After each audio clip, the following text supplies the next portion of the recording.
সকালবেলা একটু যাচ্ছি পুরনো পাড়ায়, আছে একটু কাজ, কোথায় যাবো, একটু রেশন অফিসে কাজ আছে। আমার সঙ্গে একটু পাশের বাড়ির মেয়েটাও যাবে, বউ। তারপরে পুরনো পাড়ায় চলো গিয়ে দেখাবো কি কথা। ওখানেই আমার প্রাণ আছে যেন মনে হয়, পেলে গেলেই মনটা একটা আলাদা আনন্দে ভরে যায়, সমস্ত ক্লান্তি সারাদিনে দূর হয়ে যায় ওই 25 নম্বর হয়ে গেলে। দেখো গায়ত্রী আর আমি যাচ্ছি টোটোতে করে। বাসের জন্য ওই অপেক্ষা করতে গেলে অনেক দেরি হতো, বাস খুব কম আমাদের এখানে, মিনি বাসটা।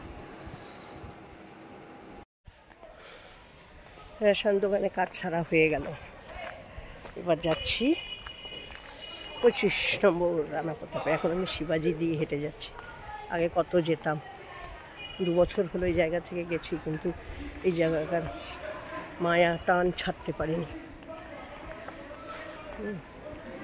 দাঁড়াও তোমাদের একটা স্কুল দেখাই,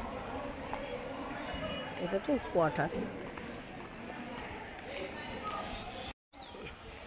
এইটা ছিল, এখন দোতলা হয়েছে, আগে দোতলা ছিল না। আমরা এটাই পড়েছি, প্রাইমারি স্কুল ছিল, 1 থেকে 5 অবধি আমাদের ছিল, এডুকেশন, ছেলে মেয়ে মিশিয়ে। কত স্মৃতি ছোটোবেলাকার, প্রচুর স্মৃতি। এখানে আম, ওই দিকে ছিল আম গাছ, তেঁতুল গাছ এখনও আছে, সামনের দিক দিয়ে গেলে দেখা যায় এখনো দিকে, কিন্তু এটা পিছন দিক দিয়ে আমি যাচ্ছি। স্কুলের ঘা ঘেঁষে ডান দিকে একটা বড় গাছ দেখতে পাচ্ছ, এখানে একটা মহুয়া গাছ ছিল, এখন গাছটা নেই। বাকি সব গাছ একই আছে, শুধু এই খেজুর গাছটা পরে হয়েছে। স্কুলের দারোয়ানরা থাকতো এই কোয়ার্টারগুলোতে,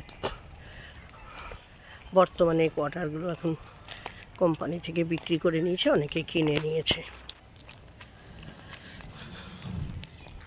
দেখো পুরনো পাড়ায় চলে এসেছি। হ্যাঁ, এই আমার একদিক দিয়ে ক্লাসমেটের বউ, আবার এমনি পাড়া প্রতিবেশী কাকিমা, খুব ভালোবাসেন।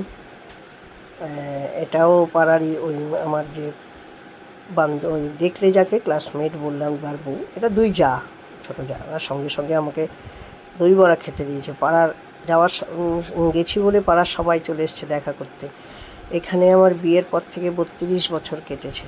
এইখানে বসে আমরা সবাই আড্ডা মারতাম, ওরা এখনও আড্ডা মারে। সরস্বতী পুজো হয়, সারাদিন কিছু মিষ্টি, ঝালমুড়ি, এমনি চপ সিঙ্গারা, কত কিছু খাওয়া হয়, চা কফি সবাই ছুটে এসছে পাড়ার। এই যে সুজাতা, তনিমা, বুলু, তারপর টুম্পা, সুমিতা, অনেক এসছে, রূপা, সবাই।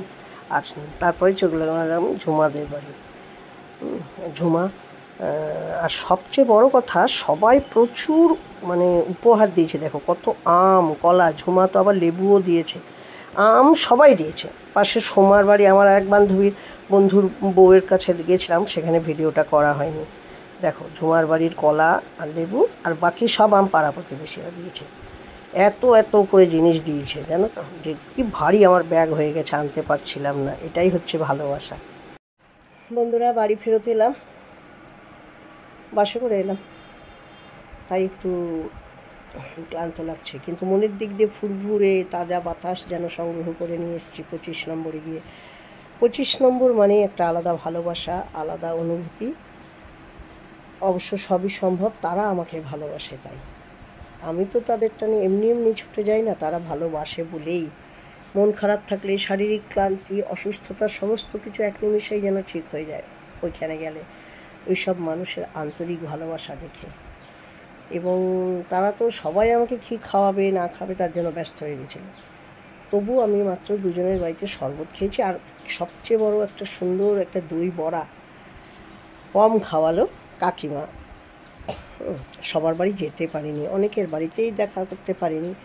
আর এক বন্ধুর বয়স, ভিডিওটাও আমার তোলা হয়নি, সেও আমাকে আম দিয়েছে, আর বাকিরা সবাই আম দিয়েছে, কেউ কলা, লেবু, মানে ব্যাগ ভরে গেছিলো, ব্যাগ ভরে, সেই ব্যাগটাও ওরাই দিয়েছে। আর সবচেয়ে বড় কথা, এত আনন্দ পেয়েছি আমার মানে আসতে ইচ্ছা করছিল না, জানো তো। তোমাদের সবাইকে অনেক ভালোবাসা জানাই, তোমরা এত ধৈর্য ধরে আমার ভিডিওটা দেখলে। তোমরা এরকম ভালোবাসা দিলে তাহলেই আমি এগোতে পারবো, ভিডিও করার এনার্জি পাবো। আর যদি ভালো লেগে থাকে তাহলে একটু সবাই লাইক কমেন্ট করো আর শেয়ার করো।